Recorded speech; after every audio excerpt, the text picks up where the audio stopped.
जय जगन्नाथ जय माँ काली। वर्तमान आम गोटे भिजिट रे जाऊँ कुलेला आठगढ़ छोट डिस्ट्रिक्ट होची। जदि आपणकर पिला माने पाठ पढ़ुची मने रहुनी कि पढ़िया पे आग्रह प्रकाश करूना ताले गोटे छोट टिप्स रे कहूची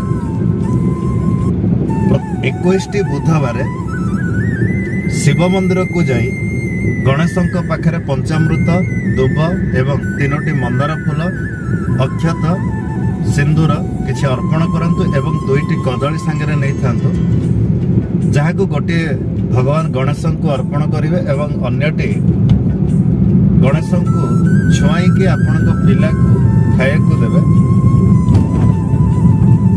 मात्र 7टी पर्यंत बुधवार करंतु देखिए पिलार निश्चिंत रूप से चेंजेस आसो। जय जगन्नाथ जय माँ काली। यदि आम चैनल को सब्सक्राइब करना ताहले सब्सक्राइब करी नोटिफिकेशन बटन को ऑन कर दियंतु।